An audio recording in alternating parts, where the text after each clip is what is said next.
자, 그 다음에 24페이지 범죄의 종류와 성립처벌 소추조건. 아직 형총 반? 한 40% 했네요. 많이 읽어서 죄송한데 판례 강의가 그렇더라고. 많이 읽을 수밖에 없어요. 밑줄 쳐야 돼서. 그다음에 거기 봅시다. 짭소리 그만하고. 자, 1번 스토킹 범죄. 이게 형법상 범죄는 아닌데 이게 요새 사회 문제도 많이 되고 뉴스에도 많이 나오잖아. 그래서 좀 알아두시는 게 좋을 것 같아서 이것도 별표 하나 하시고요. 첫 번째 줄에 스토킹 범죄는 행위자의 어떤 행위를 매개로 이를 인식한 상대방에게 불안감, 공포감을 일으킴으로써 자유로운 의사결정의 자유, 생활 형성의 자유와 평온이 침해되는 것을 막고 이를 보호법익으로 한다. 보호법익 가로치시고요. 그 다음에 위헌범이다. 항상 중요하겠죠. 스토킹 범죄는 뭐다? 위헌범이다. 협박죄랑 똑같다고 생각하면 되겠죠? 비슷하니까. 그래서 그 다음 줄 스토킹 처벌법 강목의 행위가 객관적 일반적으로 이를 인식한 상대방으로 하여금 불안감, 공포심을 일으켜 충분한 정도로 평가될 수 있다면 현실적으로 상대방에게 불안감, 공포심을 일으켜졌는지 관계없이 스토킹 행위에 해당하고 그와 같은 일련의 스토킹 행위가 지속 반복되면 스토킹 범죄가 성립한다. 이제 여기서 많이 본 건데 여기서 봤지? 협박죄에서 봤죠. 거기 스토킹 행위에 해당하고 그러니까 스토킹 행위는 협박죄하고 너무 똑같다는 거야. 같은 위헌범이고 결과 발생을 요구하지 않는다. 그 정도 정리하시면 돼요. 그 다음에 두 번째 판례. 원심 판결 선고로 헌법재판소 위헌 결정, 주거침입 강제추행. 제가 이거 모르는 게 아니고 알았는데 깜빡해가지고 에이씨 뭐 이런 게 나오겠어 해가지고 그때 7급 문제 풀었을 때 틀렸죠. 이거 하나 틀렸죠. 자, 이거 많이 아는 거죠. 예. 그래서 원심 판결 선고 후 위헌 결정 나온 무죄죠. 소급 무효가 되기 때문에 무죄다. 구속 요건이 사라지니까. 그래서 맨 마지막 줄 보시면 기소한 피고 사건은 범죄로 되지 않은 경우에 해당한다. 무죄다. 나머지 좀 읽어보시고요. 이것도 별표 2개죠. 근데 워낙 많이 봤던 거라 상관없고. 그 다음에 3번 판례 보시면 이거는 말이 좀 어려워서 별표 하나 하는데 출제될 가능성이 있다. 근데 아주 형법적으로 의미가 있거나 중요하진 않은데 출제될 수는 있다. 그러니까 이건 출제 경향을 한번 봐야겠죠. 예. 이게 무슨 말이냐면 제목 보시면 근로자가 상위 수급인의 처벌을 희망하지 않거나 불법이란다. 반의사 불벌죄라는 거예요. 반의사 불벌죄에서 처벌 불원이 한다는 거죠. 그 다음에 상위 수급인에 대해서 처벌 불원했는데 하수급인 또는 직상 수급인의 처벌을 희망하지 아니한 것도 포함하고 있냐. 이게 이거 지워놓을 걸 쉬는 시간에. 이게 도급인은 밑에 이제 주면 이게 하도급, 수급인이죠, 수급인. 근데 여러 가지 있으면 이거는 이 판례에서는 여러 단계를 말해요. 상위 수급인, 그 다음에 직상 수급인, 그 다음에 하수급인, 그리고 근로자. 보통은 도급인, 하수급인, 근로자 이렇게 가잖아. 근데 이게 하나, 둘, 셋. 도급 계약이 한 번, 두 번, 세 번. 더 있을 수도 있고 이렇게 많아졌다는 거예요. 그래서 이 사람한테 돈을 못 받았을 때 이게 문제가 된다는 거죠. 그래서 여러 단계의 도급 계약이 있을 때 그 용어를 좀 알아놓으세요.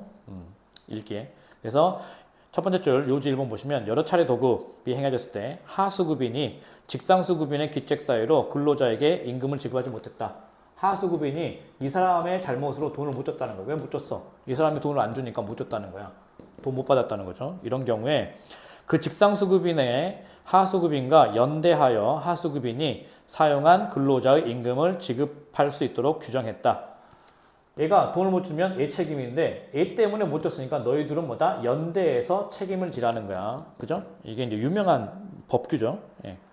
유명한 법이야. 연대 책임. 그 다음에 세 번째 직상수급인의 기책사유가 그 상위 수급인의 기책사유에 발생했던 또 이 사람도 이 사람 때문에 안 줬다는 거야. 그럼 다 연대 책임이겠죠. 상위 수급인도 연대할 책임을 지도록 하고 있다. 이해되시죠? 예. 상식이야 이 정도는. 그래서 위 규정을 위반한 직상수급인과 상위수급을 처벌하되 근로자의 명시적 의사와 다르게 공소를 지게할 수 있도록 규정하고 있다. 반불죄라는 거예요. 반불죄. 다 반의사 불벌죄다. 그 다음에 요지 2번 보시면 요지 2번에 하나, 둘, 셋, 네 번째 줄. 상위수급인이 하수급인의 근로자에게 임금 지급 의무를 이행하면 하수급인과 직상수급인의 임금 지급 의무도 함께 소멸한다 라고 되어 있는데 무슨 말이냐면 이 사람들이 다 연대 책임을 했잖아. 이 사람 때문에 못 줬어. 근데 이 사람 돈을 못 받은 거야. 그럼 뭐야? 세 명이 다 연대에서 책임지는데 이 사람이 변제를 한 거야. 변제. 그래서 합의가 있다는 거죠. 합의를 했다. 합의했으니까 뭐야? 이 사람 방해사 불벌죄니까 처벌 안 되겠죠. 근데 이 사람들 뭐야? 처벌 불원이 없잖아. 처벌 될 거 아니야. 근데 뭐야? 아니 이 사람 때문에 돈을 못 줬는데 이 사람 처벌 안 받고 우리만 처벌돼야 돼? 이상하잖아. 그러니까 이 사람들에 대해서도 웬만하면 특이한 사정이 아니면 처벌 불원의 의사표시가 있어서 이 사람들도 처벌하지 말자 이 말이에요. 그래서 요지 2번에 하나, 둘, 셋, 세 번째 줄 보시면 상위 네 번째 줄 보시면 상위수급인이 하수급인의 근로자에게 임금지급 의무를 이행하면 하수급인과 직상수급인의 임금지급 의무도 함께 소멸한다. 그래서 하수급인의 근로자가 자력이 더 나은 상위수급인을 상대로 직접 임금을 청구하거나 형사고소 등 취할 가능성이 많다. 왜? 이 사람보다 이 사람 돈이 많고 이 사람보다 이 사람 돈이 많으니까 근로자 입장에서는 뭐야? 위에 있는 사람하고 합의를 보려고 한단 말이야. 재산이 있으니까. 그래서 위에 사람하고 합의를 보면 밑에 있는 사람은 어떻게 되냐? 그 과정에 빠져 있는데 그렇게 하는 거죠. 그래서 참여하지 못한 하수급인이나 직상수급인에 대해서는 처벌을 희망하지 아니하는 근로자 의사표시가 명시적으로 이루어지지 않을 가능성도 적지 않다. 이 사람하고 합의했으면 끝났어. 내버려 둔단 말이야. 귀찮으니까. 근데 따지고 보면 이러한 경우에 기적사유가 있는 상위수급인으로부터 임금을 지급받는 등으로 합의한 근로자가 하수급인이나 직상수급인만 따로 처벌받기를 원하는 경우는 상당히 드물 것이다. 왜? 돈 받았잖아. 돈을 못 받았으니까 고소했는데 돈 받았잖아. 이 사람 때문에 받았잖아. 그럼 이 사람들도 처벌하지 안 하겠다는 거죠. 그래서 근로자가 상위수급인 처벌을 희망하지 아니하거나 철회 의사표시를 했을 때는 하나, 셋, 네 줄 내려가서 하수급인 또는 그 직상수급의 처벌을 희망하지 아니하는 의사표시도 포함되는지 살펴봐야 되고 살펴보라는 거죠. 근데 아마 대부분 그럴 것이다. 그래서 하수급인과 직상수급인을 배제한 채 오직 상위수급인에 대해서만 처벌을 희망하지 아니하는 의사표시를 하였다고 쉽게 단정해서는 안 된다. 이게 받았으면 이 사람들도 처벌 불허했다고 웬만하면 봐주라는 거야. 아시죠? 예외적인 사유가 없는 한. 아시죠? 예외적인 사유가 뭘까? 돈을 줬는데 빼돌렸다거나 뭐 이런 거겠죠. 모르겠다.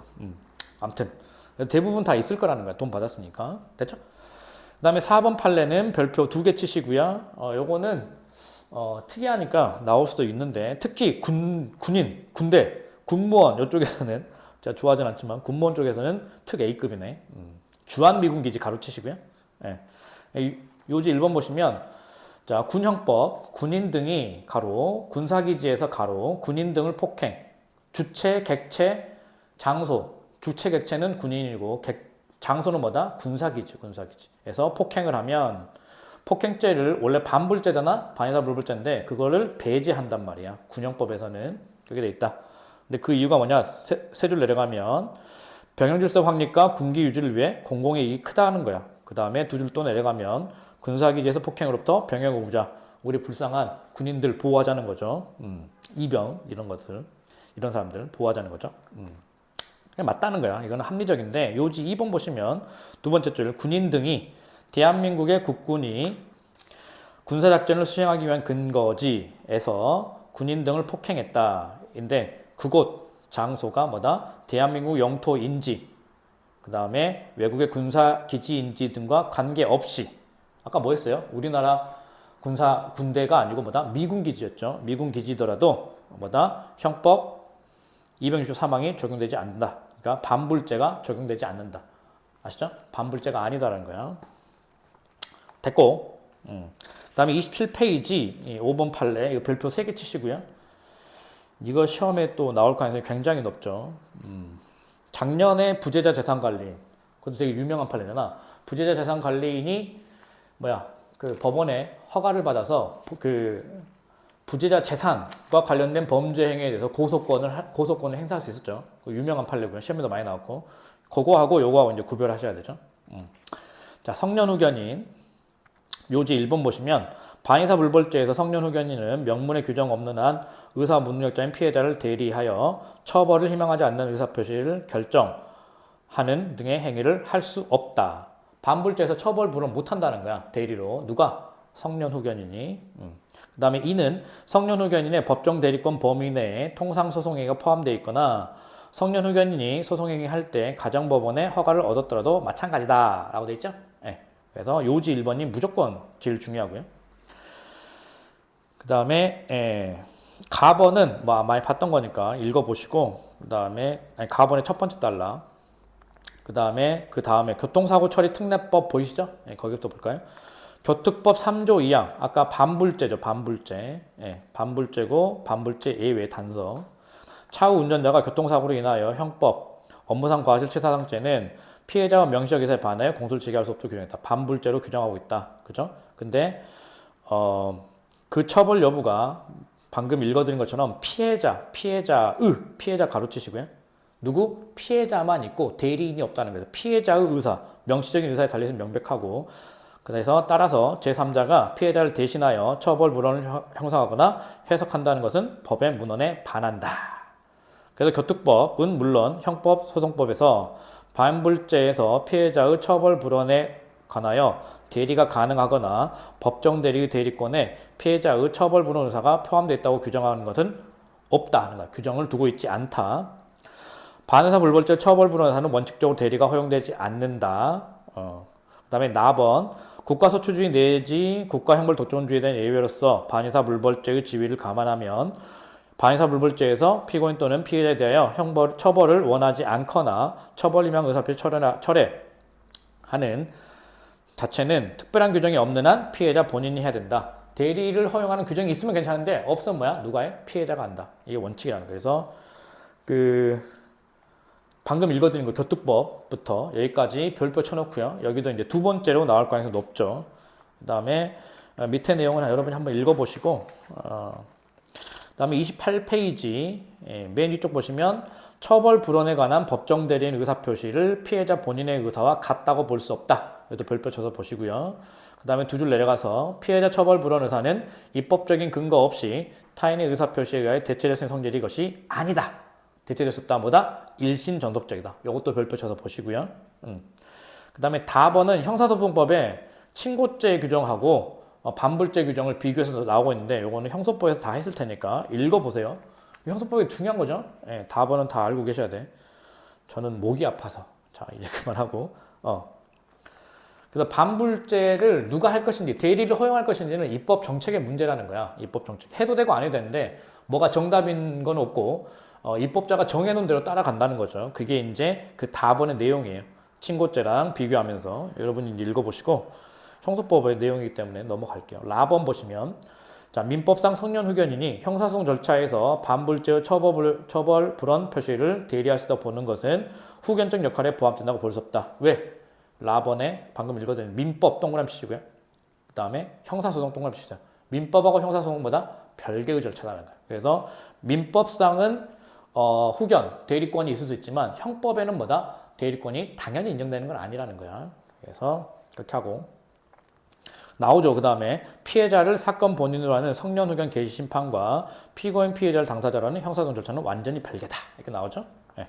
그 다음에 나머지 또 읽어보시고 그래서 요지 2번 볼까요? 29페이지 요지 2번 피고인이 자전거 도로에 자전거를 운행하던 중 전방 주시음을 게을려서 보행자인 피해자 갑을 들이받아 중상해. 자전거 탈 때 좀 살살 좀 다녀. 자전거 사고 나면 그 자동차를 들이받는 게 아니고 보행자를 들이받기 때문에 보행자는 거의 이게 식물인간 된단 말이야. 죽는 경우도 있죠. 한강에서 달리기하고 막 이렇게 보면 자전거들이 엄청 빨리 다녀. 그거 되게 웃긴 거 뭔지 알아요?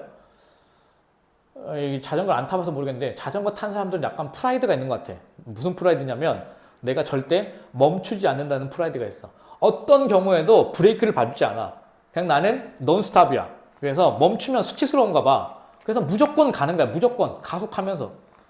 그러니까 속도가 엄청 빠르죠. 들이받으면 보행자는 딴 데 보고 있다가 뒤에서 나가기 때문에 툭 넘어간다고. 그러면 이제 뇌진탕 가고 이제 식물인간 되는 거야. 그러니까 진짜 한강 이런 데 보면 자전거가 너무 빨라. 그리고 브레이크를 안 밟는 것 자체가 나는 문제라고 생각해. 되게 웃긴 게 나는 그냥 그 횡단보 좀 대인들 건너가는데 나는 건너가는데 자기가 엄청 빨리 와놓고 나한테 화를 내더라고.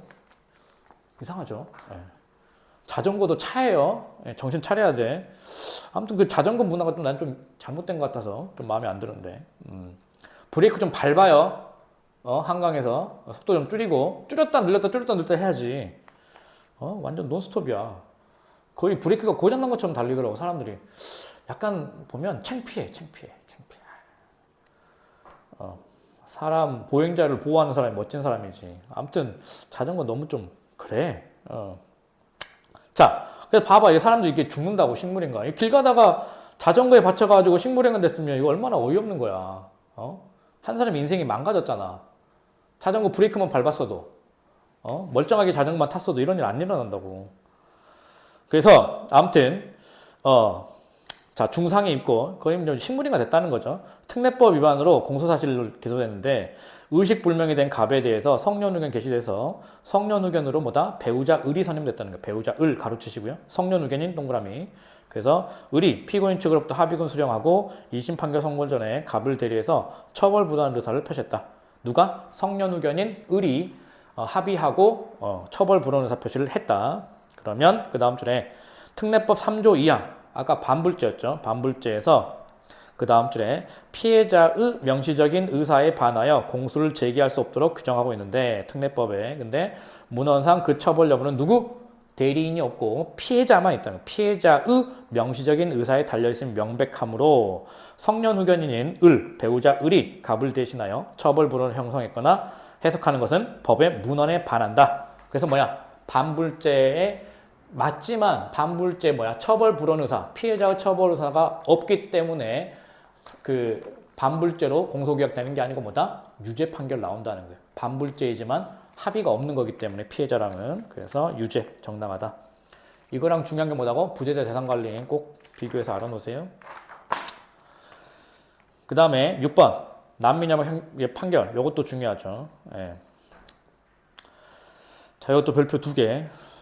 보시면 요지 1번 대한민국 형법 6조 현법에 체결 공포된 조약과 일반적으로 승인된 국제법규는 국내법과 같은 효력을 가진다. 이 헌법 조항이에요. 그래서 하나 둘 셋 네 줄 내려가면 난민지에 관한 협약, 난민협약이라고 하는데 이게 국무회의 심의 거치고 국회 동의를 거쳤다는 거예요. 그럼 그 다음 줄에 헌법에 따라서 우리나라에서 효력을 발생한다. 근데 그 효력이 법률과 같은 효력이에요. 그래서 그 다음 보시면 이런 난민협약은 국회 동의를 얻어 체결된 조약이므로 헌법 6조에 따라서 국내법과 동일한 효력인데 그 효력은 법률에 준한다는 법률. 그러니까 죄형법정지의 법률과 똑같은 거죠. 그래서 직접적인 재판 구형이 될 수 있다는 거죠.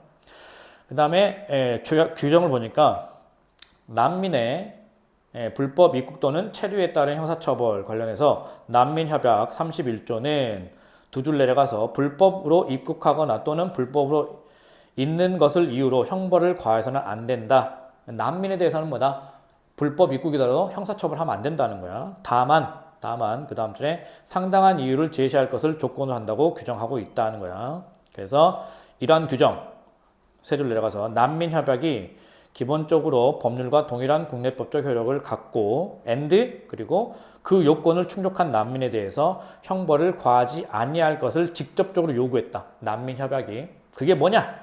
그래서 그 다음 줄에 위 조항은 우리나라 형사재판에서 형면제의 근거조항이다. 아까 말한 그 조항이 뭐다고? 31조? 형면제 조항이라고. 형면제 동그라미. 아시죠? 구성요건 위법성 책임하고 무관하고 형면제. 유죄지만 형을 면제시켜주는 거다. 그래서 요지 2번 보시면 이란 국적의 피고인이 대한민국에 입국한 후 난민 신청을 할 계획이었는데 거짓말로 사업 목적으로 초청된 것처럼 가장해서 사증, 비자죠. 사증을 받아 입국함으로써 위계로서 대한민국 대사관 사증 발급 공무원의 정당한 직무 집행을 방해하고 거짓 사증으로 신청하여 출입국관리법을 위반했다. 죄가 2개라는 거야. 위계공직방하고 출입국관리법 위반 했는데 기소됐는데 피고인은 입국 후에 곧바로 출입국 사무소에 난민 인정 신청을 하고 그 다음에 난민에 해당한다는 법원의 판결이 확정됐다. 그래서 난민으로 인정받은 사람이라는 거야. 확실한 난민인 거죠. 그래서 난민 지위에 관한 협약의 요건을 갖추었기 때문에 뭐가 나오겠어? 출입국 관리법 위반, 그 다음에 형법 제137조라고 했는데 이거는 위계공직방이에요. 위계공직방 모두 뭐다? 모두 형면제 판결을 해야 된다는 거예요. 형면제 판결. 무죄도 아니고 유죄지만 형면제 판결. 그것도 알아놓으세요. 이것도 시험에 나오기 좋죠. 네. 그 다음에 7번 요와 증인인데 사회복무요원이에요. 그 첫 번째 줄 제목에 사회복무요원 동그라미 쳐놓으세요. 구병역법 89조의 2 사회복무요원으로서 정당한 사유 없이 그 다음 줄에 복무를 이탈하거나 복무하지 아니하면 처벌된다는 거야. 그죠? 그 다음에 양심에 따른 병역 거부, 이른바 양심적 병역 거부는 이건 뭐 다 읽어봤으니까 요지 1번 나머지는 그냥 여러분 그 양심적 88조에 대해서 했을 때랑 똑같으니까 여러분 읽어보시고요. 요지 2번 봅시다. 요지 1번에 끝에서 세 번째 줄 볼까? 따라서 있죠. 따라서 진정한 양심. 자, 따라서 진정한 양심에 따른 병역 거부라면 병역법 88조 정당한 사유에 해당하고 88조는 군대 가는 거야. 사회복무요원 아니고 거기에 해당하고 그래서 뭐다? 이러한 법리는 구병역법 89조 2 정당한 사유에도 똑같이 적용될 수 있다는 거죠. 근데 요지 2번 자, 요와 증인 신도로서 우울증 등 기분장애 4급 판정을 받아서 그 다음 줄에 피고인이 국가기관에서 사회복무요원으로 복무하던 중 종교적 신념을 근거로 복무를 이탈했다. 그래서 병역법 89조 의 위반으로 기소된 경우에 두 줄 내려가서 사회복무요원으로 집총, 군사요원을 후반하지 않는 복무이행을 강제하더라도 양심의 자유에 대한 과도한 제한이 되거나 본질적 내용에 대한 위협이 된다고 볼 수 없다. 그래서 뭐야? 정당한 이유가 없으니까 너 유죄야 이 말이죠. 그래서 끝에서 세 번째 줄 피고인의 종교적 신념을 이유로 사회복무요원의 복무이행을 거부하는 것은 89조 2 정당한 사유가 아니다. 그래서 무죄를 선고한 원심 파기 잘못되고 유죄다라는 거죠. 그래서 종교적 신념을 이유로 현역 가는 거는 정당해. 그거는 거부할 수 있어. 근데 뭐야? 사회복무요원은 해야 된다는 거예요. 종교적 신념 때문에 현역 안 보내 그거 시킨 거잖아. 그죠? 그래서 그거라도 하라는 거지. 참. 이제 양식 병역법 뭐 없어져야 되지 않을까? 애들이 너무 적어가지고. 태어난 애들이 너무 적어가지고 군인이 없다고 그러잖아. 그래서 이 판례는 나중에 폐기되지 않을까요? 다 가! 진짜 아프지만 하면 다 가야 돼! 이렇게 될 것 같은데.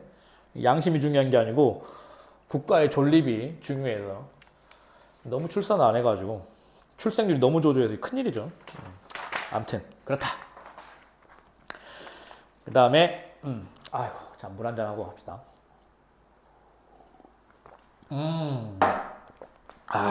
좋다. 자, 거기 구속요건론에서 요것도 1번, 얘도 별표 2개 하시고요. 타인명의 금융계좌에서 범죄로 인한 피해금을 인출해주고 스스로 받기로 약속하고 적금면제 전달 보관했다. 요지 1번은 1번하고 2번은 요지 1번만 볼까? 전자금융업을 보이스피싱이죠. 그래서 대가를 스스로 약속하면서 적금매체를 보관하는 행위를 처벌하고 3호는 범죄 이용 목적으로 적금매체를 보관하는 것을 금지하고 처벌한다. 그죠? 범죄 이용 목적으로 적금매체 보관. 범죄 이용 목적. 이 목적범이라는 거죠. 구성요건 정도 알아놓고 요지 2번 한번 읽어보시고요. 요지 3번이 이제 중요하죠. 요지 3번이 이제 시험에 나올 건데 3번에 별표 쳐놓고 보세요. 이 별표 2개인 이유가 3번 때문이야. 자, 전제금융거래법 범죄 이용 목적은 이른바 초과주관적 위법 요소다. 목적범의 목적이죠. 그 다음에 그 목적에 대해서는 미필적 인식이면 족하고 목적의 대상이 되는 범죄 구체적인 내용까지 인식하는 것은 아니다. 많이 봤죠? 그 다음에 이러한 목적은 본래 내심의 의사이므로 적금 매체를 보관하는 행위를 할 당시에 거기 행위를 할 당시 가로치시고요. 누구 기준이냐? 피고인 동그라미. 피고인의 주관적 인식을 기준으로 한다. 기준 동그라미. 꼭 이거 알아놓으세요. 이거면 되고 뭐가 아니냐? 이것도 알아놔야지. 거래 상대방 동그라미. 상대방이 적금 매체를 범죄에 이용할 의사가 있었는지 기준 아니고요. 또는 피고인이 인식한 것과 같은 범죄가 실형되었는지 이것도 기준이 아니다는 거예요. 그래서 상대방 피고인 인식과 같은 범죄가 실행됐는지 요거는 기준이 아니다. 그래서 요지 3번 꼭 알아놓으시고요. 그 다음에 2번 보시면 요거 별표 3개 치시고요. 요게 이제 판례가 엄청 재밌는데 되게 쉬워 보이는데 엄청 어려운 판례야. 그래서 내가 요거 판례를 한 몇 번, 한 10번 넘게 읽은 것 같은데 10번 뭐야. 막 관련 판례 찾아보고 논문은 내가 못 찾아요. 논문 찾아볼까 하다가 그래서 이게 판례가 관련 판례가 하나밖에 없어요. 옛날 판례 80년대. 근데 이거를 했는데 요게 좀 머리로 막 고민하고 막 연구하다 보니까 막 아이디어가 막 떠올라가지고 막 숨겨져 있는 막 법리 막 떠올라가지고 제가 논문을 한번 써볼까 고민하고 있는 판례 중에 하나야. 판례가 너무 대부분 판례가 간단하게 설치를 해가지고 거기에 숨겨져 있는 내용들이 되게 많은 것 같은데 지금 논문을 쓸까 고민 중인 판례. 자 봅시다. 제목 보시면 담배꽁초를 버렸는데 공장 화재가 발생했다. 실화죄가 어떻게 되냐 이 문제예요. 예. 그래서 요지 1번 보시면 이 별표 3개 됐죠? 예. 자, 결과 발생을 방지할 법적인 자기 의무를 지고 있는 자가 솔직히 이거는 사례형으로도 엄청 잘 나올 수 있죠. 객관식이든 진짜 케이스든 내면 아마 많이 틀릴 것 같은데 예. 객관식은 쉬워도 결과 발생을 방지할 법적인 자기 의무를 지는 자가 그 의무를 이행함으로써 결과 발생을 쉽게 방지할 수 있는데 쉽게 방지할 수 있는 뭐야? 부작의 동치성이 인정되는 거죠. 결과 발생을 용인하고 방관한 채 의무를 이행하지 아니한 것은 범죄의 실행행위로 평가될 만한 것이면 뭐다? 부작위범으로 처벌될 수 있다. 부작위범의 내용이죠. 끊고 이건 아는 거고 그 다음에 끊고 실화죄에 있어서 공동의 과실이 경합하여 화재가 발생했다. 공동의 과실 경합 가로 화재 발생 가로 적어도 각 과실이 화재 발생에 대하여 하나의 조건이 된 이상 뭐다? 공동적 원인을 제공한 사람은 각자 실화죄의 책임을 진다. 각자 동그라미 각자. 뭐가 아니다? 공범이 아니다. 공동정범이 아니다는 거죠. 당연히 아니지. 왜? 공모가 없잖아. 그죠? 요지 2번 보시면 이제 사실관계예요. 사실관계 잘 알아야 돼. 이거는 사례로 나올 가능성이 굉장히 높기 때문에 자 피고인들이 분리수거장 방향으로 담배 딱 피고 담배꽁초를 탁 던져가지고 현장을 떠났단 거야. 친구들끼리 이제 같이 담배를 피웠나 봐. 그래서 피고 현장을 떠난 후 화재가 발생하여 각각 실화죄로 기소됐다. 예, 인정된 사실관계는 피고인들 각자 본인 및 상대방이 버린 담배꽁초 불씨가 살아있는지를 확인하고 이를 완전히 제거하는 등 화재를 미리 방지할 주의 의무가 있음에도 이를 게을리한 채 만연히 현장을 떠난 과실이 인정된다. 실화죄면 과실인데 과실이 뭐야? 여기서 인정된 과실이 뭐지? 미리 지원하지. 과실이 뭐다? 담배를 버린 거야? 담배꽁초를 버린 게 아니고 뭐다? 담배꽁초를 버리고 불씨를 확인하지 않고 현장을 떠난 거야. 그러니까 한마디로 불씨를 확인하지 아니한 거죠. 그러니까 뭐야? 부작위야, 부작위. 그래서 부작위범이 나오는 거야. 부작위에 의한 과실범. 아이고, 부작위에 의한 과실범이죠. 부작위 과실범. 그래서 과실범보다 부작위로 실현할 수 있다. 이게 나왔잖아. 그죠? 그거야, 그거. 그래서, 과실이 뭐다? 여기서 과실은 담배꽁초를 버린 게 아니고, 이게 되게 중요해요. 이 판례를 이해하기 위해서는. 뭐냐? 담배꽁초를 버렸는데, 그럼 불이 타나? 안 타나? 이거 확인하지 않고, 그 의무를 이행하지 않고 떠난 게 뭐다? 부작위라는 거예요. 그게 과실이라는 거죠. 예. 그래서, 이를 게을리한 채 많이 현장 떠는 과실이 인정된다. 과실 인정 가로치시고 뭐다? 거기 불씨가 살아있는지를 확인하고 이를 완전히 제거 가로치세요. 예, 이게 이제 이걸 해야 되는데 할 의무가 있는데 이걸 하지 않은 과실이라는 거야.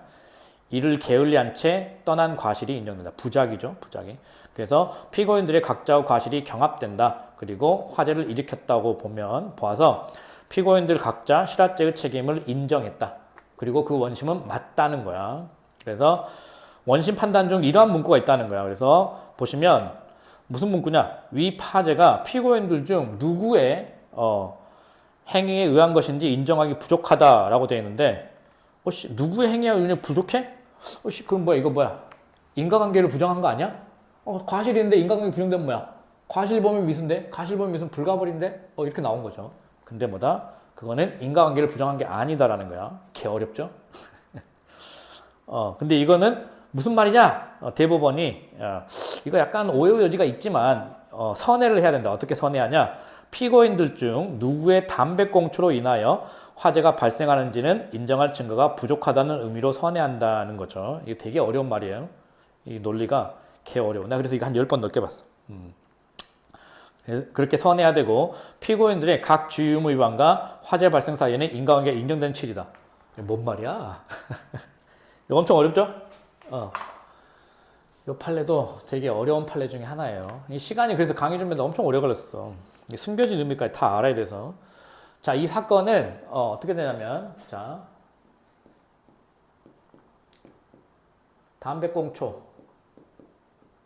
담배꽁초를 던졌어. 여기에서 그 다음에 확인하고 제거할 의무가 있는데 그거를 하지 않았죠.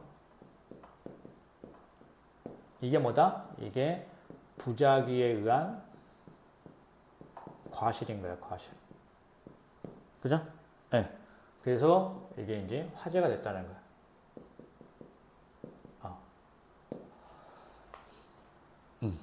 그래서 피고인이 2명이니까 한 명은 피고인, 갑의 과실. 무슨 과실이겠어? 불실을 확인, 제거할 의무가 있는데 이걸 하지 않고 떠난 과실. 그 다음에 또 다른 피고인, 의뢰 과실. 똑같은 거죠. 과실이 이게 뭐다? 경합했다는 거. 2개가 모두 있다는 거죠. 네. 그래서 이렇게 되는데 요 둘 사이에 뭐다? 여기가 아니에요. 여기 지금 이게 부작위, 이 과실 행위, 이게 과실이었죠? 이 과실, 이 과실에 의한 행위, 과실, 이게 뭐다? 인과관계가 있다는 거예요. 인과관계가 있다. 뭐가 아니고 담배꽁초, 이게 아니고 담배꽁초. 요거랑 헷갈리죠? 요거 인과관계를 따지지 않는다. 왜? 담배꽁초 던진 게 지금 우리가 말하는 그 범죄 행위, 구속요건에 해당하는 그 행위가 아니란 말이야. 지금 뭐다? 이 부작위 행위를 말하는 거야. 그래서 요거하고 인과관계를 따지는 게 아니고 요거하고 인과관계를 따져서 여기에 인과관계 있잖아. 왜? 둘 중에 한 명이라도 확인하고 있으면 제거했으면 뭐야? 안 일어났을 거 아니야. 둘 다 인과관계 있는 거 아니야? 달달한 거죠. 인과관계 있잖아. 그래서 요거는 인과관계 있는데 요거는 뭐다? 담배꽁초, 갑이 던진 거, 을이 던진 거 2가지가 있을 수 있는데 이거하고 누구 담배꽁초로 있는지, 갑의 담배꽁초인지 을의 담배꽁초인지 뭐 때문에 불이 붙었는지는 뭐다? 판명되지 않았죠. 판명할 필요도 없지. 왜? 그게 행위가 아니니까. 그죠? 그래서 아까 그 문구가 그거야. 원심 판단 중에 선해야 될 거 있다고 그랬죠. 누구의 행위에 의한 것이 인정하기 부족하다는 말이 있잖아. 이거는 뭐다? 누구의 담배꽁초로 인한 것이는지는 불명하다는 거, 불명. 이건 분명하지 않지만, 이거는 불명하더라도, 뭐다? 과실, 요거하고는 인과관계 있는 게 명백하기 때문에, 뭐다? 너희들은 과실 책임을 져야 된다. 단 뭐다?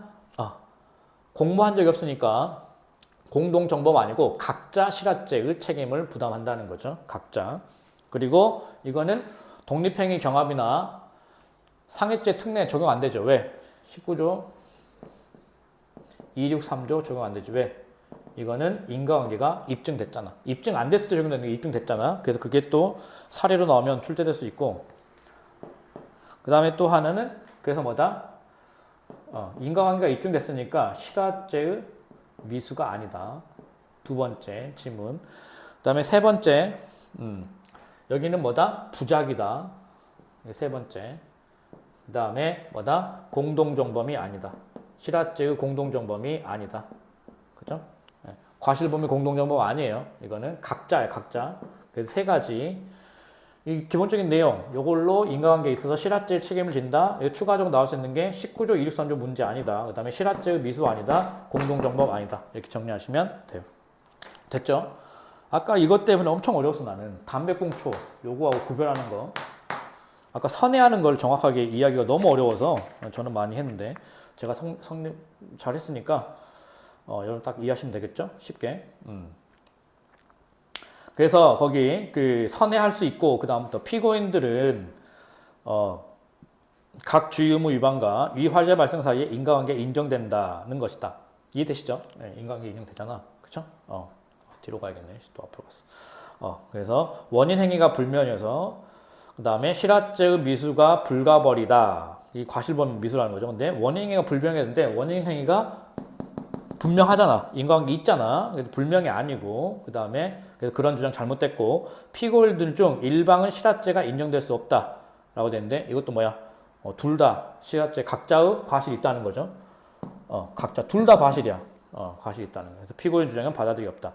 근데 이 판례가 어렵거나 많지 않은데, 이 판례에 그 숨겨진 게 뭐냐면, 제가 생각할 때는 이건 이제 논문에 쓸 건데, 만약 쓰게 되면 이거는 일반적인 과실범이 아니고 부작위 과실범이기 때문에 그런 것 같아. 그래서 부작위 과실범의 판례가 많지 않잖아. 그래서 그러한 성격 때문에 이게 되게 특이한 것 같은데, 논문 한번 써볼까? 제가 생각 중이에요. 자, 34페이지 수직적 분업 봅시다. 이 판례도 유명하죠. 시험에 너무 많이 나왔죠. 예. 작년 하반기 판례인데, 12월달 판례니까 알겠지만 한 번 더 봅시다.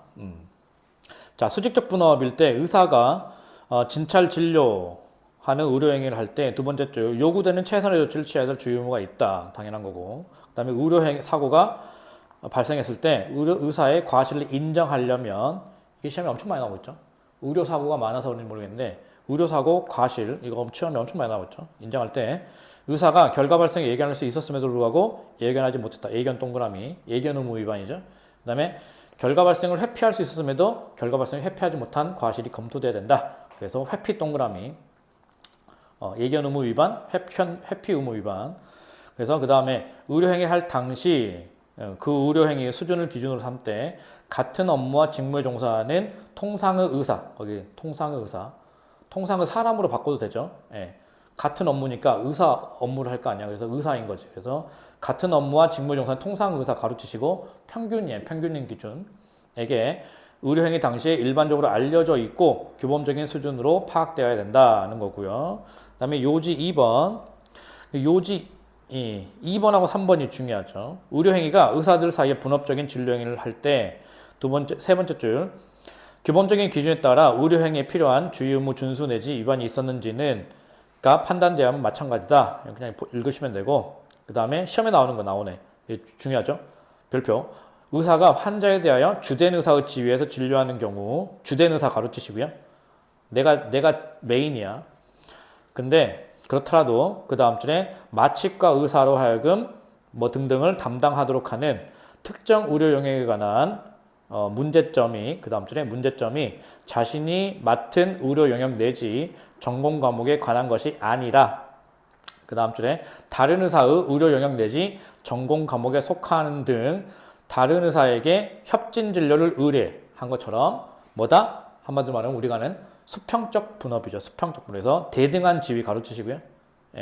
내가 주된 의사인데 모르는 분야도 필요할 때가 있잖아. 그래서 분업을 하는 거야. 그래서 대등한 지위일 때는 각자 N빵 하는 거야. N빵 분배해가지고 내 영역에서만 책임을 지는. 그래서 각자의 의료 영역을 나누어 환자 진료 일부를 분담했다면 다른 의사의 전적인 과실로 발생한 결과에 대해서는 당연히 책임을 지지 않는다. 어떻더라도 내가 주된 의사더라도, 아시죠?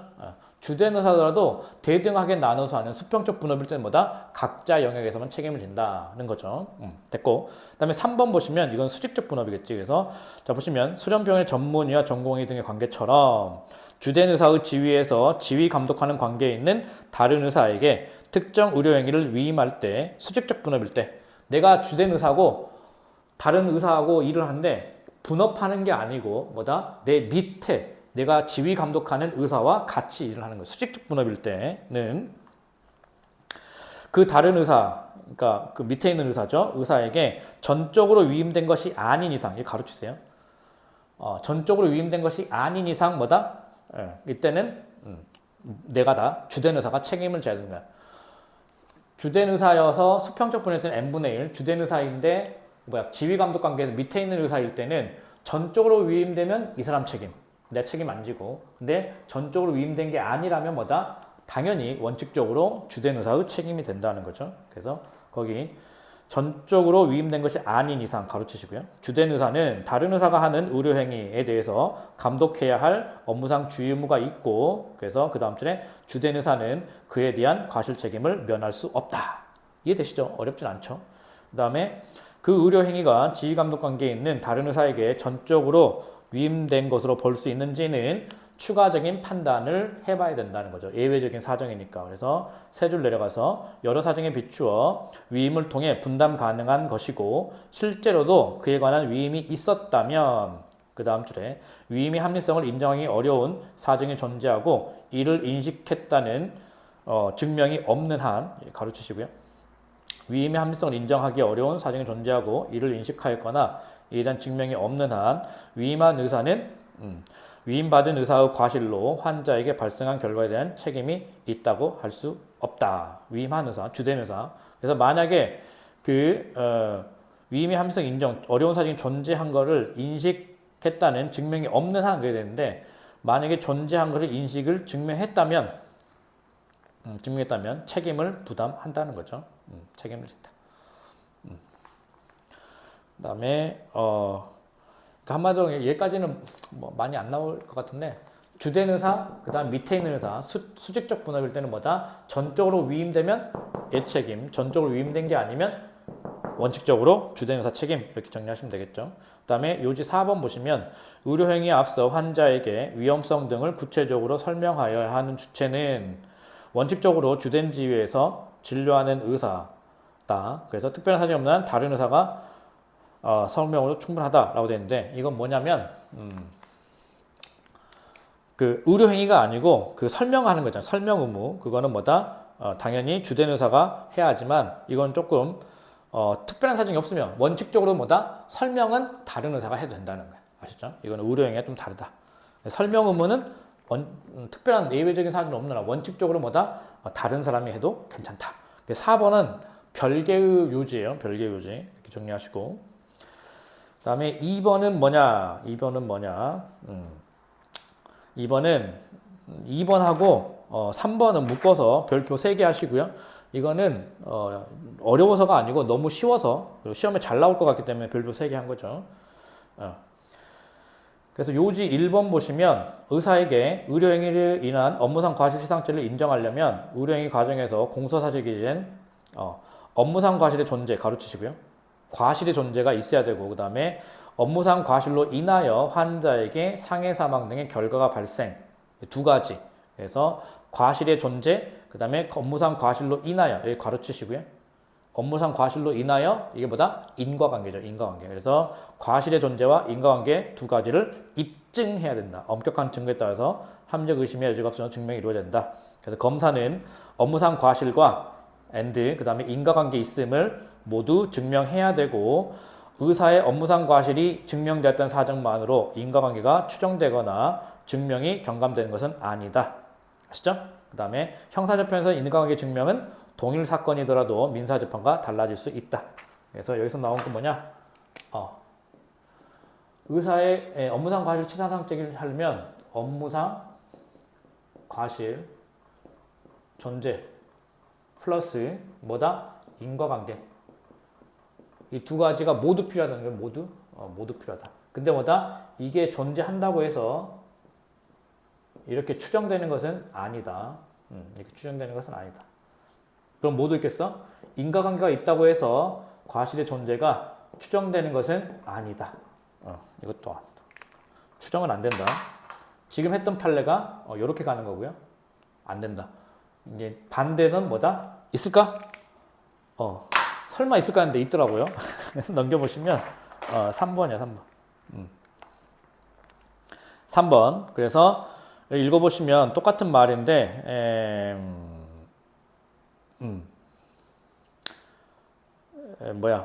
그 요지 2번 보시면 요지 2번에 하나 둘 셋 끝에서 하나 둘 셋 넷 다섯 번째 줄 설령 있죠. 설령 거기 보시면 나머지는 다 똑같고요. 설령 인과관계가 인정되는 경우에도 업무상 과실을 평가할 수 있는 행위의 존재 또는 과실의 내용을 구체적으로 증명하지 못하면 이건 있었어. 근데 이걸 입증을 못해. 그럼 이게 있으니까 추정돼? 아, 추정은 안 된단 말이야. 그러니까 이거를 개별적으로 입증하지 못하면 의료 행위로 인하여 환자에게 결과가 발생했다는 사정만으로 업무상 과실을 추정하거나 함부로 이를 인정할 수 없다라고 돼 있죠. 그죠? 네. 그래서 두 가지가 다 있죠. 네. 그래서 이것도 알아놓으세요. 시험에 잘 나오겠죠? 자, 그래서 됐고, 그 다음에 4번 보시면 요거 골프인데 요거는 이제 과실의 내용이고 요건 별표 하나, 두 개 하시고요. 자, 봅시다. 업무상 과실 요지 1번 치상죄에서 업무란 사람의 사계사죠. 사회생활 하나의 지위 계속적 사무 사계사. 그다음에 수행하는 직무 자체가 위험성을 갖기 때문에 안전배려 내용, 그 다음에 사람의 생명신체 위험을 방지하는 의무 두 가지를 포함한다. 안전배려는 위험한 걸 데리고 있을 때, 뭐 맹견이나 폭발물이나 이런 걸 가지고 있는 사람을 말하는 거고, 그 의무를 말하고, 사람의 생명신체 위험을 방지하는 건 뭐냐면 보디가드, 그다음에 뭐 수영 강사. 근데 보통은 뭐다? 이 두 가지가 동시에 갖는 경우도 많다. 그게 뭐야? 여기 나와 있는 캐디야. 캐디는 안전 배려 의무도 있고 생명신체 위험 방지 의무도 있다는 거죠. 자, 그래서 요지 2번 보시면 골프와 같은 개인 운동 경기에서 경기에 참가하는 자는 그 다음 줄에 상해 결과 발생하는 것에서 방지해야 될 주의 의무가 있고 참가자죠. 그 다음에 경기 보조원은 캐디는 그 다음 줄에 골프 경기 참가자를 돕는 역할을 수행하면서 아울러 두 줄 내려가서 경기 참가자들의 안전을 배려, 안전 배려 동그라미, 그 다음에 생명실제 위험 방지 동그라미, 업무상 주의 의무 부담한다. 업무상 가로. 캐디는 뭐야? 업무상 과실이고 아까 그 경기 참가자는 뭘까? 그냥 단순 과실이죠. 단순 의무죠. 그래서 그 요지 이번에 세 번째 줄 보시면 경기 참가하는 자는 세 번째 줄에 방지해야 할 업무상 주의 의무 아니고 보통의 주의 의무죠. 예. 이거 시험에 낼까? 모르겠네. 골프 치는 사람이 아마추어이기 때문에 프로 선수가 아니니까 프로면 업무상 주의 의무일 수도 있어요. 맞죠? 나는 내고 싶은데 안 낼 수도 있겠지. 그래서 요지 3번 보시면 경기 보조원 피고인이 골프 경기 중 공에 맞는 사고가 발생할 위험이 높기 때문에 네 줄 내려가서 피해자로 하여금 타구 진행 방향에서 벗어나 안전한 곳에 있도록 하거나 공소의 일에게 피해자가 안전한 위치로 갈 때까지 두 번째 자살하지 말도록 주의할 의무가 있음에도 그렇게 하지 않고 심지어 뭘 했냐? 전기자동차 카트를 태운 피해자를 공소의 일 앞쪽에 공 잘못 치면 딱 맞게 타구자 앞쪽에 하차 정차했다는 거야. 그래서 두 줄 내려가서 그렇게 하고도 안전한 경기 운영을 위한 아무런 조치 취하지 않았다. 다쳤다. 업무상 과실 인정된다. 그래서 캐디에게 업무상 과실 치상죄가 인정된다는 거야. 아시죠? 자, 그 다음에 38페이지 이 판례 있는데 정당방위 침해성의 현재성 이것도 별표 3개 하시고요. 이것도 엄청 중요하고 어려운 판례죠.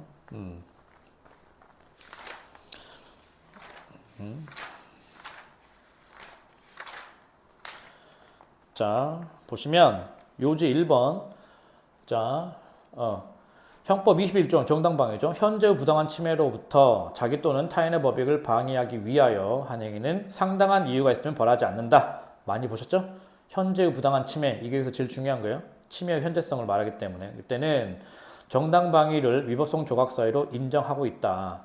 이때 침해의 현재성이란 이게 제일 중요한 편이에요. 별표 쳐놓으세요. 이 문장. 자, 이때 침해 현재성이랑 한 번도 나는 못 본 것 같은데 어디 있었나? 여러분 아나? 난 처음 보는데 이렇게 구체적으로 명시한 건 처음 봤어. 현재성이랑 침해 행위가 형식적으로 기수에 일어났는지에 따라 결정되는 것이 아니라 자기 또는 타인 법익에 대한 침해 상황이 종료하기 전까지를 의미한다. 이게 핵심 문장인데 자, 침해 현재성 가로치시고요. 그 다음에 침해 행위 동그라미 기수 동그라미 이것은 아니다 동그라미 아니고 뭐다? 침해 상황 동그라미 종료 동그라미 이거 맞다. 그래서 뭐다? 침해의 현재성은 뭐다? 침해 행위의 기수시가 기준이 아니고 뭐다? 침해 행위 아니에요. 침해 상황의 종료시가 기준이라는 거예요. 그래서 이 엄청 중요한 말이에요. 그래서 1년에 연속되는 행위로 인하여 침해 상황이 중단되지 아니했거나 침해 상황이 중단되지 않았죠? 그러니까 현재성 인정되겠지. 또는 일시 중단됐더라도 또 뭔가 침해 행위가 있을 거란 말이에요. 추가 침해가 곧바로 발생할 게 객관적인 사유가 있다면 침해 상황이 생길 거냐? 그래서 현재성이 있다는 거죠. 그래서 일부 행위가 범죄의 기수더라도 현재성이 끝난 게 아니고 뭐다? 전체적으로 침해 상황이 종료되지 않는 것으로 보아서 뭐다? 침해 현재성을 인정해야 된다는 거죠. 그래서 이 문장이 좋은 문장이 어려운 문장이고 나는 못 봤는데 나왔나? 나는 처음 보는데 나왔나? 모르겠네. 연달아서 보는 거는 나왔는데 이렇게 구체적으로 본 이 문장은 내가 처음 보는 것 같은데. 자, 아무튼 그래서 이 방금 별표 치는 그 마지막 문장 엄청 중요한 문장이에요. 꼭 보세요. 그 다음에 요지 2번 보시면 안 봐도 되겠다. 요지 2번은 다 알죠? 이건 다 알죠. 예, 유명한 거니까 이미 많이 나왔죠. 중요한 거니까 여러분 보시고 그 다음에 이 3번 보세요. 3번. 자, 이거 되게 재밌어. 사실관계가. 사실관계 내가 만들었지. 그럴 줄 알았어. 사실관계 다 하나하나 제가 다 읽고 이렇게 판례의 사실관계 중요한 거를 훼손시키지 않고 제가 이거를 잘 짧게 순서대로 논리적으로 정리한 거죠. 자, 봅시다. 요지 3번.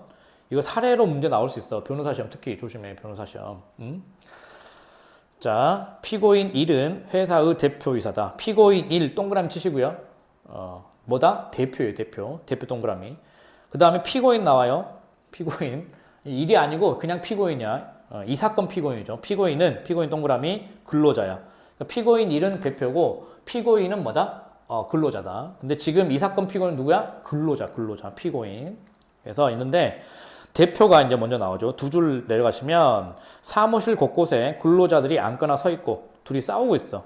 그 다음에 피고인, 그 다음 줄 끝부분 피고인 1이 근로자들을 지나쳐 빠져나가는 것이 쉽지 않았다. 그래서 피고인 1, 대표는 사무실 출입구로 걸어가면서 출입구 앞에 앉아있는 공소의 1의 옆구리 1을 걷어 빵! 아이고, 다리야. 너무 서 있었구나. 다리 아프다. 빵 차고 오른쪽 허벅지를 밟았다는 거야. 이게 뭐야? 여기 1번 해놓으세요. 1번. 공소의 1, 동그라미 1번 해놓으세요. 공소의 1, 동그라미 1번. 공소의 1에 옆구리를 걷어차고 오른쪽 허벅지를 1에 밟았다. 이게 가해 행위야. 가해 행위. 첫 번째 가해 행위. 그럼 당연히 이 나쁜 놈이니까 위법하니까 정당방위 가능하겠죠. 근데 이것은 끝났어. 그래서 근데 그 과정에서 그 다음 주에 공소의 2가 넘어졌어요. 1이 아니고 2가 넘어지고 피고인 1, 대표도 D형표 뒤로 넘어지면서 공소의 2를 깔고 앉았다는 거야. 대표가 발로 차고 막 옆구리 차고 막 이렇게 했는데 이게 아니고 넘어지면서 뭐야? 다른 사람은 뭐다? 다른 사람을 깔고 앉았다는 거야. 이렇게 깔고 앉았다. 그죠?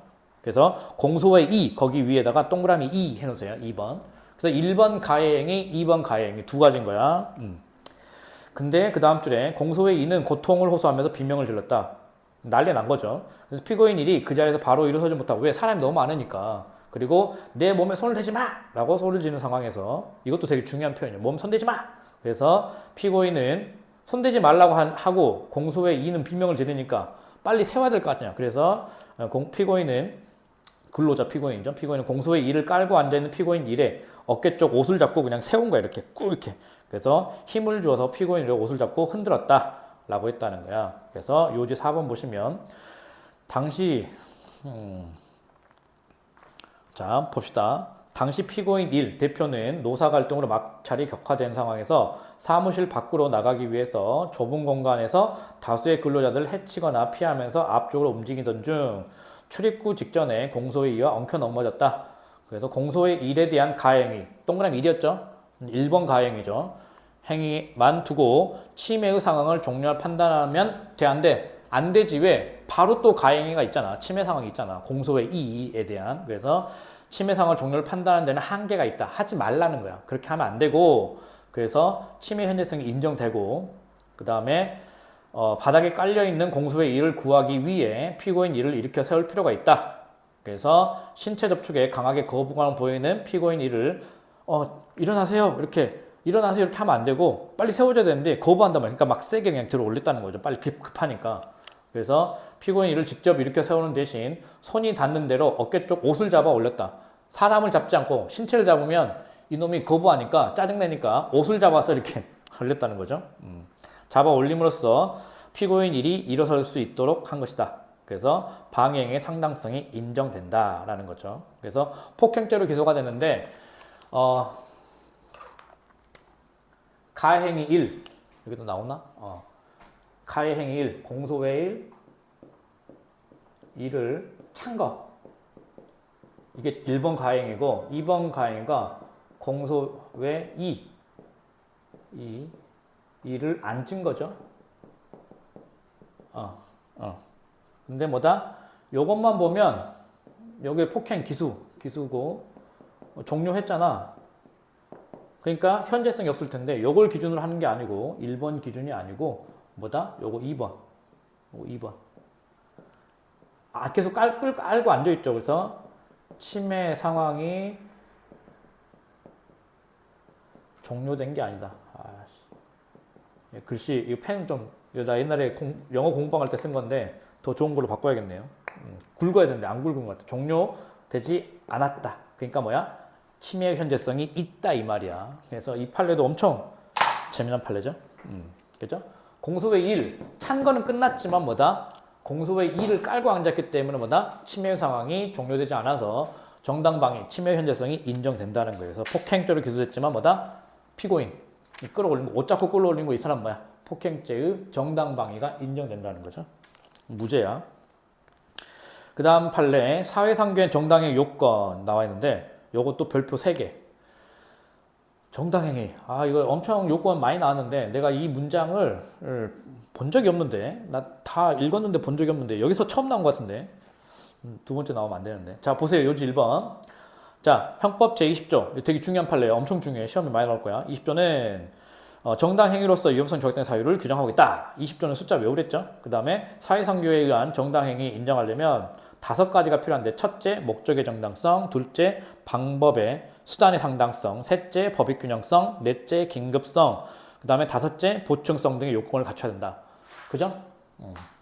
이 5개 요건 뭐 다 되니까 그냥 다 된다 이렇게 하면 되는데 나는 그렇게 대충 비빌라고 그랬는데 여기서는 이제 더 구체적으로 지문이 나와가지고 구체적인 내용을 알아야 돼. 5개 아는 거는 옛날 거고. 근데 보시면 위, 목적, 동기, 수단, 법익균형, 긴급성, 보충성 등 그 5개는 불가분적으로 연관되어 있고 하나 행위를 요소로서 종합적으로 평가돼야 된다. 그러니까 이렇게 퉁치려고 했단 말이야. 1번은 뭐 아주 중요하진 않아. 어렵지도 않고 5개를 다 외울 수는 있죠. 다 되니까 2번이 진짜 중요해. 2번 별표.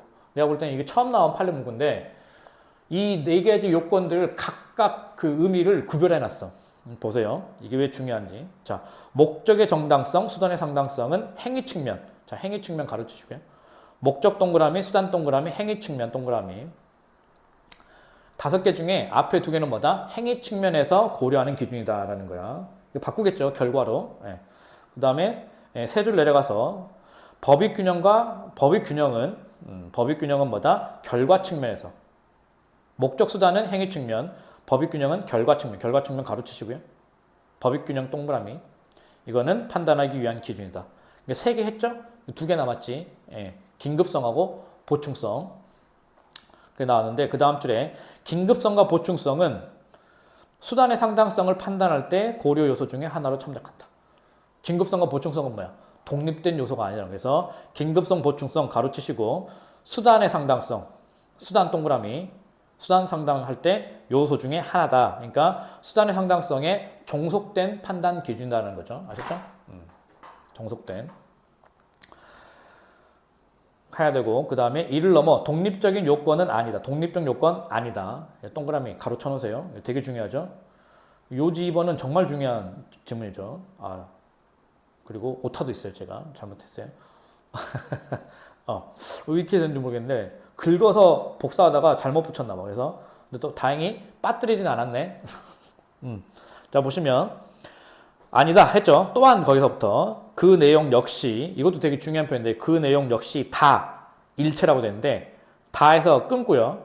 다에서 이어지는 게 뭐냐면 그 다음 줄에 안일은 있죠. 안일은 거기가 뭐냐면 이렇게 이어져요. 다 일체라고 되는데 다 다음에 뭐다? 그 다음 줄에 있는 른 실효성이 있는 적법한 수단이 없는 경우를 의미하고 이것도 그냥 제가 원래된 그 요지를 올려드릴게요. 그래서 다 하고 른 실효성이 있는 수단이 적법한 수단이 없는 경우를 의미하고 그 다음에 의미하고 일체의 법률적인 계속 이어지는 거예요. 끝에서 두 번째 줄, 세 번째 줄. 일체의 법률적인 적법한 수단이 존재하지 않을 것을 의미하는 것은 아니라고 보아야 한다. 이렇게 되어 있는 거예요. 아시죠? 그래서 요 좀 이따 나올 테니까 거기서 보여도 되겠네. 한 번 더 나올 거니까. 그러니까 무슨 말이냐면 다른 실효성 있고 적법한 수단이 없는 경우면 충분하고 모든 수단이 불가능할 것을 모든 수단이 없을 것, 불가능할 것을 요구하는 것은 아니다는 거야. 뭐만 한다? 실효성이 있는 수단이 없을 것을 의미하는 거고 모든 수단이 다 없어야 되는 건 아니다는 거야. 그래서 실효성이 없는 것만 다 했으면 그냥 그 정당행위, 보충성 충족된다는 거죠. 실효성이 있는 걸 다 하면 실효성이 없는 경우에는 그렇죠? 좀 그래서 요지 2번 엄청 중요하고요. 3번 보시면 요것도 이제 사실관계가 조금 법리 이해하는 데 도움도 되니까 한번 봅시다. 끝에서 두 번째 줄 보시면 종전 이사 체제 시 학교 운영했던 구재단 측, 그 다음에 임시이사 체제 시 운영에 관여했던 학내 구성원 측의 갈등이 계속된다. 둘이 싸우는 거야. 사학이 비리가 많죠. 그래서 넘기셔서 두 번째 줄 보시면 구재단 측을 상징한 의례 복귀, 교도소 갔다가 복귀한 거죠. 구재단 측을 상징하는 비리의 상징일 거 아니야. 의례 복귀로 갈등이 악화되고 학교 운영이 파행이 되면서 학생들 피해로 돌아가 학생들의 교육받을 권리가 침해될 것이 자명하다, 분명하다. 그래서 피고인들은 대학 운영의 정상화를 위하여 그 이사장하고 대화를 꾸준히 요구했는데 학교 측의 소극적인 태도로 면담이 실질적으로 성사되지 않았다라는 거야. 그래서 실효성 있는 모든 수단이 강구됐다는 거예요. 아셨죠? 그래서 그 다음 줄 보시면 을을 직접 찾아가 면담하는 이외에 다른 방도가 없다는 판단 아래 피고인들을 막아서는 사람들과 실랑이를 벌이던 것은 목적의 정당성, 행위의 수단이나 수단의 상당성이 인정되고 피고인들의 학습권이 헌법에 보장되는 권리라는 측면에서 법익 균형성도 충분히 인정된다. 그래서 학습권 침해가 예정돼 있던 이상 긴급성도 인정된다. 뭐만 있으면 돼? 보충성만 있으면 되죠. 그래서 보충성이 뭐냐? 피고인들이 선택할 수 있는 법률 수단이 더 이상 존재하지 않는다는 것이 아니고 법원에서 소송해서 너 이렇게 주장하라는 거야. 그런 것까지 할 것은 아니고 실효성 있는 건 지금 당장 수업 못 받게 생겼는데 가서 1대1로 만나서 얘기하면 되잖아. 그죠? 근데 그걸 못하고 있으니까. 그래서 다른 구제 절차를 모두 취해본 후에야 면담 추진이 가능한 것은 아니어서 왜? 실효성이 있는 건 다 해봤다는 거야. 근데 그게 안 된다는 거죠. 그래서 다른 구제 절차를 모두 취해본 다음에야 면담 추진이 가능한 것은 아니어서 보충성도 인정된다. 그래서 실효성 있는 적법한 수단이 없다 하는 거야. 실효성이 있는 적법한 수단. 왜? 실효성 있는 거를 다 안 해주니까. 실효성이 있는 수단이 없으니까 보충성도 인정이 돼서 마지막 줄보다 피고인들 행위가 정당 행위가 된다는 거예요. 아시죠? 그래서 보충성, 이 5가지 요건에 대해서 그 각각의 개별적인 의미를 설시한 아주 중요한 판례예요. 아시죠? 그 다음에 3번 국민 호텔러 댓글 사건 모욕죄 대조. 그래서 요것도 1번하고 요지 1번은 많이 봤으니까 됐고 요지 2번 보시면 수지씨 사건, 국민호텔 댓글 사건. 작년에도 나왔는데 12월달 사건일까요? 그래서 내가 넣어놨는데 이것도 시험에 많이 나왔죠. 중요한 판례고요. 별표 2개. 요지 2번 보시면 표현이 다의적이거나 의미가 확정되지 않은 신조어. 이 신조어는 아직 안 나왔어요. 신조어가 많이 나올 수 있는데 신조어일 때는 거기 그 용어의 의미를 확정한 후 이게 먼저 돼야 된다. 가로치시고요. 모욕적 표현에 해당한지를 판단해야 된다. 의미 확정이 먼저다. 그 다음에 표현이 모욕죄의 구성 요건에 해당하는 경우에 사회상규에 위배되지 않는 때에는 제20조의 정당행위가 성립한다. 그 다음에 나머지는 그냥 읽어보시면 되고 요지 3번 피고인이 인터넷 포털 뉴스 댓글란에 연예인이 피해자를 국민 호텔료로 지칭한 댓글을 게시했다. 피해자는 국민 첫사랑, 국민 여동생, 수지씨다. 그래서 하나, 셋, 네 줄 가시면 국민 여동생을 띄우는데 왜 이렇게 말했냐? 국민이라는 단어와 해외에서 모 남성 연예인과 호텔 갔다고 스캔들이 있었다. 호텔이라는 단어를 합성하여 만든 단어라 했다는 거예요. 성적인 목적이 있다는 거죠. 그래서 두 줄 내려가면 피해자를 성적 대상화하는 방법으로 비하하는 것이다. 여성 연예인인 피해자의 사회적 평가를 저하시킬 만한 모멸적인 표현이 맞다. 그래서 정당한 비판의 범위를 넘었다. 뭐 이런 거 비판할 것도 없잖아. 그지? 그래서 정당행위로 보기 어렵다. 그래서 목적 성립한다. 시험 많이 나왔어요. 그 다음에 4번 사임서 제안 전달 사건. 사임 제안서 전달 사건. 이것도 시험 많이 나왔죠? 보시면 요지 1번은 많이 보셨죠? 보시고요. 그 다음에 요지 2번 볼게요. 권리 행사로서 상대방에게 해악을 고지할 때, 협박을 할 때 죄가 될 수도 있고 안 될 수도 있다. 반반이라는 거죠. 사회 통념을 벗어나면 죄가 되고 그게 아니면 괜찮다. 그래서 첫 번째 줄 사회통념상 용인할 수 있는 정도 또는 정당한 목적을 위한 상당한 수단 하는 등 사회상규에 반하지 않는다 라고 하면 협박죄가 아닌데 민사법률의 관계에서 이해상충한 당사자 사이에 권리 실현 행사하는 과정에서 상대방에 대한 불이익이나 해악의 고지가 협박죄의 협박에 해당하는지와 그 다음에 사회상규에 비추어 용인할 수 있는 정도를 넘어선 건지를 판단할 때는 여러 사정을 살펴보아야 한다. 여러 사정을 살펴봐야 된다. 아무 의미가 없죠. 그래서 사회상규를 기준으로 한다. 이렇게 보시면 되고 이건 뭐 특별히 그런 내용을 볼 필요 없고 요지 3번 보시면 자 직원들이 임금 체불되고 사무실 임대를 내지 못했다. 재정 상태가 좋지 않았다. 근데 대표이사 피해자 경영에게 의심받던 상황에서 피고인들 직원들이 동료 직원들과 함께 피해자를 만나 사임 제안서를 만 전달했다. 그렇게 하면 그 다음 주에 이 경우 피고인들의 사임 제안서 전달 행위는 협박죄 협박을 볼 수 없고 선량 협박에 해당하더라도 사회상규에 반하지 않는다. 구성요건 해당성이 없거나 뭐다? 위법성이 조각된다. 무죄다라는 거죠.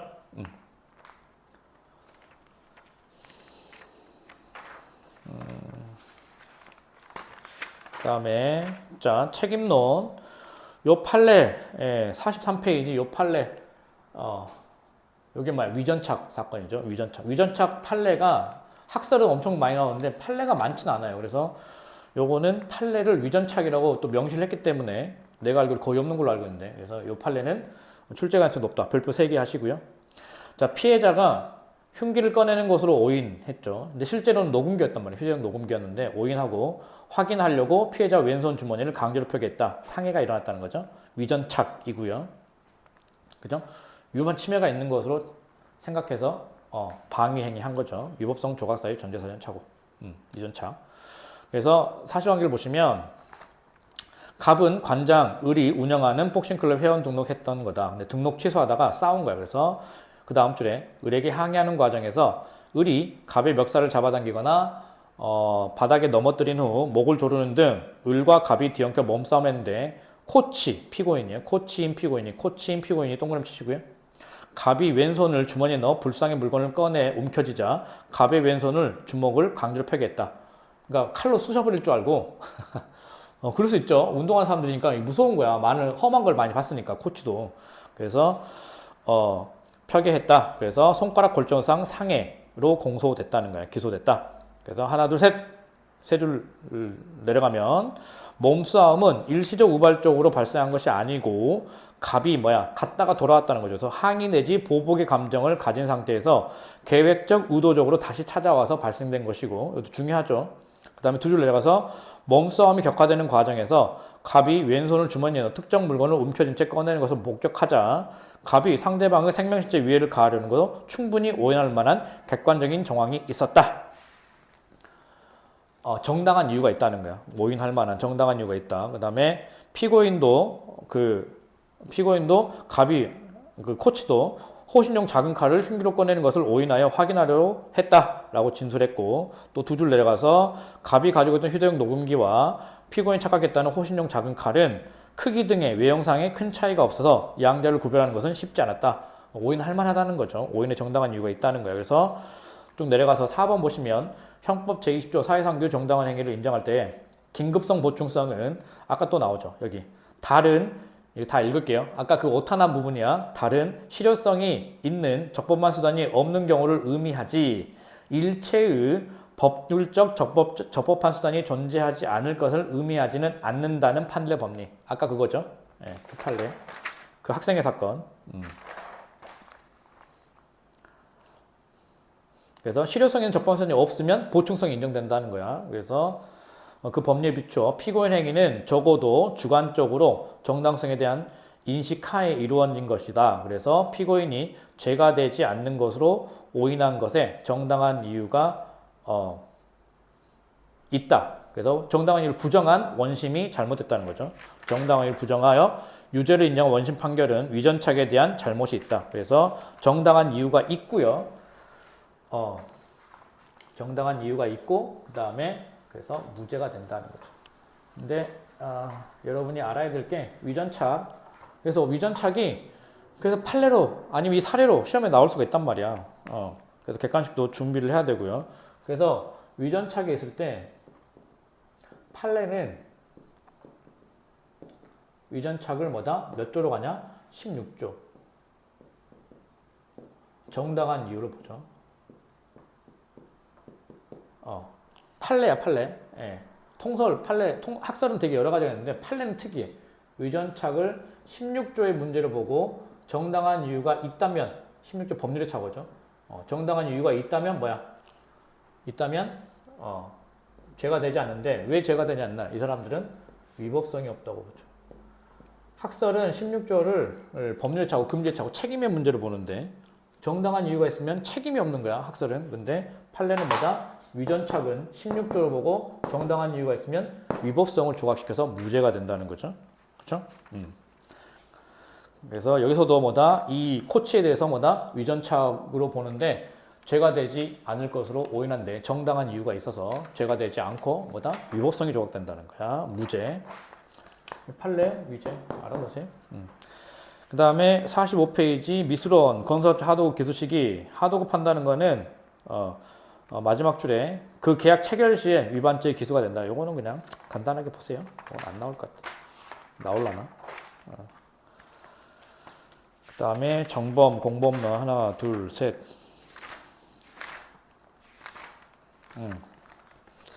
자, 46페이지부터는 조금만 쉬었다가 해야 될 것 같은데.